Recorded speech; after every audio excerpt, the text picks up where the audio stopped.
তোমাদের এখানে শিক্ষাগত যোগ্যতা কি লাগবে? শুধুমাত্র মাধ্যমিক পাস। ঠিক আছে, কোনো রকম পার্সেন্টেজের কিন্তু কড়াকড়ি নেই, শুধুমাত্র মাধ্যমিক পাশে তোমরা কিন্তু আবেদন করতে পারবে।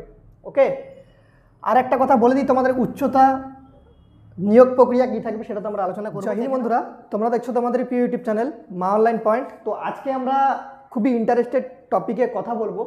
তোমরা অনেকেই কমেন্ট করেছিলে, দাদা আরপিএফ কনস্টেবল নিয়ে তুমি কেন ভিডিও বানাচ্ছ না? অনেক সোশ্যাল মিডিয়াতে দেখছি আরপিএফ কনস্টেবল সম্পর্কিত। আরপিএফ কনস্টেবল বা রেল পুলিশ নিয়োগ নিয়ে আমরা আজকে কিন্তু গুরুত্বপূর্ণ আলোচনা করব এই ভিডিওর মাধ্যমে। ঠিক আছে, কারা কারা আবেদন করতে পারবে, পুরুষ মহিলা, বেতন কত থাকে, শিক্ষাগত যোগ্যতা কী থাকে, নিয়োগ প্রক্রিয়া কী থাকে, A to Z, মানে এই একটি ভিডিও দেখে নিলে তুমি আরপিএফ কনস্টেবল সম্পর্কিত আর কোনো রকম ভিডিও তোমাদের দেখতে লাগবে না। ওকে, এই ভিডিওটিতে সম্পূর্ণ কিছু কভার করা রয়েছে। কি শিক্ষাগত যোগ্যতা থাকলে তুমি আবেদন করতে পারবে, ইভেন কি তোমার অনলাইন কবে থেকে আবেদন শুরু হবে সেটাও আমরা তোমাদের একটা এক্সপেক্টেড বলে দেব। তার সাথে তোমাদের শূন্যপদ কত থাকবে সেটাও কিন্তু আমরা তোমাদের বলবো, পুরুষ প্লাস মহিলা উভয় মিলিয়ে সম্পূর্ণ ডিটেলস এই একটি মাত্র ভিডিওতে। তো ভিডিওটা অবশ্যই একটা লাইক করে বন্ধুদের মাঝে শেয়ার করে দিও, চ্যানেলে প্রথম হলে অবশ্যই সাবস্ক্রাইব করে দিও। তো চলো ভিডিওটি শুরু। তো আরপিএফ কনস্টেবল, ঠিক আছে, আরপিএফ কনস্টেবল এর ফুল ফর্ম হচ্ছে রেলওয়ে প্রোটেকশন ফোর্স। যারা জানে না তারা জেনে নাও, রেলওয়ে প্রোটেকশন ফোর্স কনস্টেবল, এই পদে তোমাদের কনস্টেবল নিয়োগ করা হয়। ঠিক আছে, বা যেটাকে আমরা জানি যে রেলে সবাই তোমরা ভ্রমণ করেছো এবং রেল গিয়েছো, রেলে চড়ে গিয়েছো, তো সেখানে দেখবে যে পুলিশ খাকি পরে যারা থাকে তারা হচ্ছে আরপিএফ। ঠিক আছে, বা রেল পুলিশ নিয়োগ সম্পর্কিত আমরা তো আপডেট দেবই। তো তোমরা এইটুকু জেনে নাও, আরপিএফ কনস্টেবল বা রেল পুলিশ একই পদ। ঠিক আছে, সেম পদ। এর মধ্যে দুটো ভাগ থাকে, যেটা হচ্ছে তোমাদের কনস্টেবল, ঠিক আছে, আর একটা উচ্চ র্যাঙ্কের কনস্টেবল থাকে যেটা তোমাদের হেড কনস্টেবল। ঠিক আছে, যেটা স্পেশাল ফোর্সের মধ্যে পড়ে, সেটা নিয়ে আমরা আজকে আলোচনা করব না। আর একটা তোমাদের যেটা বেরোবে সাব ইন্সপেক্টর। ঠিক আছে, তোমরা দেখবে যে দুটো স্টার থাকে। ঠিক আছে, ঘাড়ের মধ্যে দেখবে দুটো স্টার, ঘাড়ের মধ্যে দুটো স্টার থাকলে এটা হচ্ছে এসআই বলে, সাব ইন্সপেক্টর। ঠিক আছে, আর যেটাতে ঘাড়ে কোনো রকম থাকবে না, হোয়াইট মানে কোনো কিছু থাকবে না, তারা হচ্ছে কনস্টেবল। ওকে, তারা হচ্ছে কনস্টেবল, বুঝতে পেরেছ? এবার হচ্ছে এখানে শূন্যপদ। শূন্যপদ তোমাদের কিন্তু 19,500 প্লাস শূন্যপদ থাকবে। এখানে কিন্তু কনস্টেবল থাকবে, ইভেন কি সাব ইন্সপেক্টরও থাকবে, পুরুষ এবং মহিলা উভয় থাকবে। রেলে যখন মিনিস্ট্রি ডিপার্টমেন্ট থেকে বলেছিল, ঠিক আছে, এখন তো স্যার এটা অলরেডি কিন্তু চেঞ্জ হয়ে গেছে। ঠিক আছে, তো এখানে পুরুষ এবং মহিলা উভয় মিলিয়ে বলেছিল যে 9,000 প্লাস ভ্যাকেন্সি থাকবে এক লটে, আর সেকেন্ড লট মানে দুটো লট ভ্যাকেন্সি বের করবে, যেখানে 50% ছেলেদের থাকবে, 50% মেয়েদের থাকবে। বোঝাতে পারছি? অনলাইন ডেট, অনলাইন পোর্টাল কবে থেকে খুলবে বা অনলাইন অ্যাপ্লিকেশন কবে থেকে স্টার্ট হবে সেটা তোমাদের আমরা আপডেট দিচ্ছি। ভিডিওটা একটু ধৈর্য সহকারে দেখো। ঠিক আছে, তো তোমাদের শূন্যপদ 19,500 রয়েছে, তার মধ্যে সাব ইন্সপেক্টর কনস্টেবল সবই রয়েছে। ইভেন কি তোমাদের একটা কথা বলি, 19,500 শূন্যপদে ভ্যাকেন্সি নাও আসতে পারে। ঠিক আছে, এতটা হিউজ পরিমাণে ভ্যাকেন্সি নাও দিতে পারে। সেকেন্ড মানে একটা প্রথমে কনস্টেবল, তারপর সাব ইন্সপেক্টর, এইভাবে ভ্যাকেন্সিগুলো আসবে। ঠিক আছে, লটে লটে তোমাদের ভ্যাকেন্সিগুলো আসতে থাকবে, কিন্তু ভ্যাকেন্সি 20,000 প্লাসই থেকে যাবে। ওকে, তো তোমরা প্রথমে ধরে চলো যে তোমাদের 9,500 প্লাস ভ্যাকেন্সি একদম 100% আসবেই, পুরুষ এবং মহিলা। এখানে 50% করলে সেক্ষেত্রে 45। ঠিক আছে, তার মানে তোমাদের 45 কি হচ্ছে 4500। ঠিক আছে, 4,500 পুরুষ, 4,500 মহিলা, তাহলে সেক্ষেত্রে 9,000 প্লাস ভ্যাকেন্সি হবে। এগুলো তোমরা ধরে চলতে পারো। ঠিক আছে, এই পদে চাকরি করতে গেলে তোমাদের বয়স কি লাগবে দেখে নাও। বয়স তোমাদের নিম্নে 18 বছর থাকতে হবে, 18 বছর নিচে হলে হবে না। ঠিক আছে, আর তোমাদের যে উচ্চতর বয়স সেটা কত লাগবে? 25 বছর। 25 বছর তোমাদের কিন্তু 18 থেকে 25 বছরের মধ্যে হলে তোমরা কিন্তু আবেদন করতে পারবে। এবার যদি বলো দাদা কবে থেকে ডেট অফ বার্থ ধরা হবে, এখনও যেহেতু অফিসিয়াল নোটিফিকেশন বেরোয়নি, তো সেক্ষেত্রে এটা বলাটা খুবই মুশকিল। তবে 18 থেকে 25 বছর যদি তোমার এখন বয়স হয়ে থাকে, তুমি নির্দ্বিধায় থাকতে পারো, তুমি আবেদন করতে পারবে। এসসি এসটি প্রার্থীরা কিন্তু এখানে 5 বছর হিউজ পরিমাণে একটা ছাড় পাবে বয়সে। ওকে, ইভেন ওবিসি প্রার্থীরাও ছাড় পাচ্ছে 3 বছর। 3 বছরে কিন্তু ছাড় থাকছে ওবিসি প্রার্থীদের ক্ষেত্রে। ঠিক আছে, তোমাদের এখানে শিক্ষাগত যোগ্যতা কি লাগবে? শুধুমাত্র মাধ্যমিক পাস। ঠিক আছে, কোনো রকম পার্সেন্টেজের কিন্তু কড়াকড়ি নেই, শুধুমাত্র মাধ্যমিক পাশে তোমরা কিন্তু আবেদন করতে পারবে। ওকে, আর একটা কথা বলে দিই, তোমাদের উচ্চতা নিয়োগ প্রক্রিয়া কী থাকবে সেটা তো আমরা আলোচনা করব। দেখে নাও, তোমাদের তাড়াতাড়ি করে বলে দিই ভিডিওটা। উচ্চতার ক্ষেত্রে পুরুষদের ক্ষেত্রে কত থাকবে? ইউআর এবং ওবিসি প্রার্থী, ইউআর এবং ওবিসি প্রার্থীদের ক্ষেত্রে 165 সেন্টিমিটার তোমাদের যদি হাইট হয়ে থাকে, তাহলে তুমি কিন্তু এই চাকরির জন্য অ্যাপ্লিকেবল, ঠিক আছে। 165 সেন্টিমিটার মানে তোমার যদি কনস্টেবল ডাব্লিউপি কনস্টেবল নাও হয়ে থাকে রেল পুলিশে হয়ে যাবে ইভেন কি, ঠিক আছে। এসসি এসটি 160 সেন্টিমিটার, এটা কিন্তু ছেলেদের ক্ষেত্রে বলছি, ঠিক আছে। ছেলেদের ক্ষেত্রে আমি বলে দিই, তারপর মহিলাদের ক্ষেত্রে বলছি।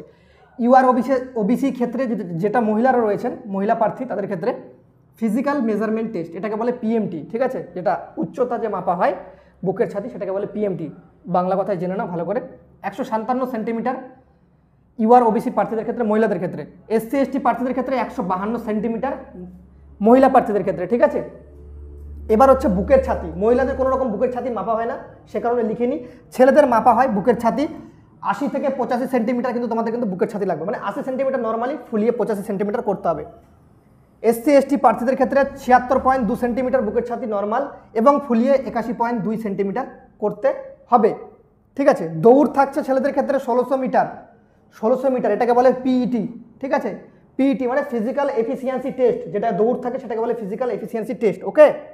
1600 মিটার দৌড় কততে কভার করতে হবে? 5 মিনিট 45 সেকেন্ড, 5 মিনিট 45 সেকেন্ডে 1600 মিটার দৌড় কিন্তু তোমাকে কভার করতে হচ্ছে।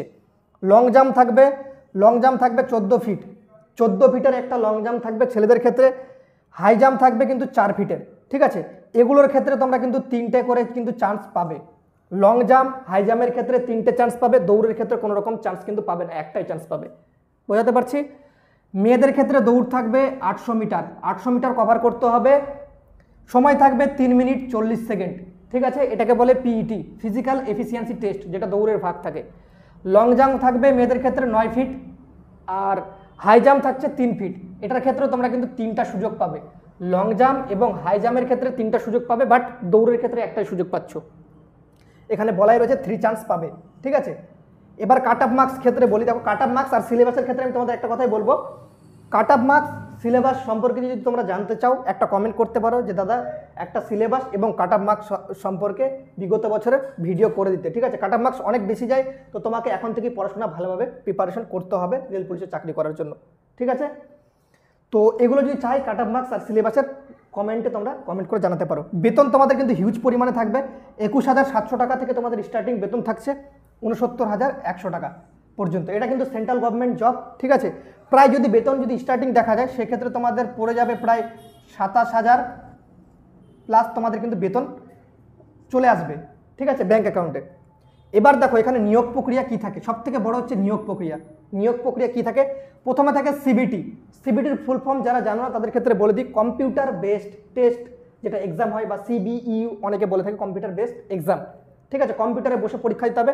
এর ভাষা কিন্তু তোমরা কিন্তু বাংলায় পাবে, মজাদার বিষয়, এর ভাষা তোমরা বাংলায় পাবে, প্রশ্নপত্র কিন্তু বাংলায় পেয়ে যাবে, ঠিক আছে।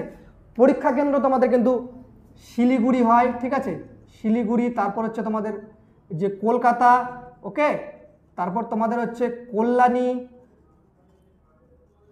তারপর তোমাদের যে অনলাইন সেন্টারগুলো হয়ে থাকে তোমাদের বাড়ির কাছে কাছে সেন্টার পেয়ে যাবে, অনলাইনে কম্পিউটারের মাধ্যমে পরীক্ষা হয়, ঠিক আছে। তারপরে তোমাদের পিইটি হয়, তারপর তোমাদের পিএমটি একদিনে হয়, ফিজিক্যাল এফিসিয়েন্সি টেস্ট, পিইটি যেটা তোমাদের উচ্চতা এবং বুকের ছাতি মাপা, সেটাকে বলে পিইটি। আর পিএমটি তোমাদের তোমাদের যেটা পিইটি তোমাদের সেটাকে বলে কিন্তু দেখো যেটা দৌড় থাকে সেটাকে বলে পিইটি, ঠিক আছে, ফিজিক্যাল এফিসিয়েন্সি টেস্ট, মানে তোমার দৌড়, বুকের ছাতি, এটাকে বলে পিইটি। আর পিএমটি বলে ফিজিক্যাল মেজারমেন্ট টেস্ট, মানে তোমার মেজারমেন্ট, যে উচ্চতা, বুকের ছাতি মেয়েদের ক্ষেত্রে মাপা হয় না, ছেলেদের ক্ষেত্রে মাপা হয়, আমি বারবার বলে দিচ্ছি, ঠিক আছে। তা এগুলো যদি পাস করে যাও, দেন তারপর তোমাদের হবে ডকুমেন্টস ভেরিফিকেশান, মাধ্যমিকের প্রপার সব ডকুমেন্টস ভেরিফিকেশন হবে। তার সাথে তোমাদের যদি কাস্ট সার্টিফিকেট অ্যাড করো, এসসি এসটি ওবিসি, ঠিক আছে, এগুলো কিন্তু সেন্ট্রাল কাস্ট সার্টিফিকেট লাগবে, ঠিক আছে, এগুলো সেন্ট্রাল লাগবে, রাজ্যের কিন্তু হবে না। সেন্ট্রাল একটা ফরম্যাটে তোমাকে ডিএম অফিস থেকে গিয়ে সেখানে সিগনেচার করতে হয়। সেটা যদি না জানো সেটাও কমেন্ট সেকশনে বলতে পারো, আমি তোমাদের একদিন স্পেশালি করে ভিডিও করে দেবো, এটা অনেকে জানে না সেন্ট্রাল কাস্ট সার্টিফিকেট কীভাবে বানায়। দেন তারপর থাকবে তোমাদের মেডিকেল রিমেডিকেল প্রসেস থাকে। মেডিকেল বলতে গেলে তোমাদের সেরকম লেভেলের মেডিকেল হয় না, তবে বলতে গেলে হয়ও আবার। চোখে যদি তোমার আইসাইট কোনো প্রবলেম না থাকে, কালার ব্লাইন্ড বা 6/6, সেক্ষেত্রে তুমি মেডিকেলে ছাটার সম্ভাবনা খুবই কম, ঠিক আছে। এটা তোমাদের ডাব্লিউবি কনস্টেবলের থেকে কিন্তু অনেক ভালো চাকরি যদি তোমরা তুলনা করো ডাব্লিউবি কনস্টেবলের সাথে, ওকে। দেন তারপর তোমাদের 5 নম্বর ফাইনাল মেরিট লিস্ট কিন্তু প্রকাশিত হবে। যদি তোমার মেরিট লিস্টের নাম উঠে যায়, তো সেক্ষেত্রে তুমি বুঝে যাবে তোমার সার্ভিস হয়ে গেছে, ঠিক আছে। আর কাট অফ মার্কস এটাতে বেশি যায়, তোমাকে পড়াশোনা এখন থেকে জোর কদমে চালাতে হবে যদি তুমি আরপিএফে সিলেকশন পেতে চাও, ঠিক আছে। আশা করি তোমাদের সম্পূর্ণ কিছু কভার করতে পেরেছি। ইভেন তোমাদের একটা কথা বলে দিই, তোমাদের যদি সিলেবাস সম্পর্কিত জানার থাকে ভিডিওর কমেন্ট সেকশনে জানাও, এবং কাট অফ মার্কস সম্পর্কিত জানার থাকলে ভিডিওর কমেন্ট সেকশনে জানাও। ভিডিওটা ভালো লাগলে একটা লাইক অবশ্যই করে দেবে, বন্ধুদের মাঝে প্রচুর পরিমাণে গ্রুপে শেয়ার করে দাও। আশা করি তোমাদের সম্পূর্ণ ডিটেলসে বলতে পেরেছি, ঠিক আছে।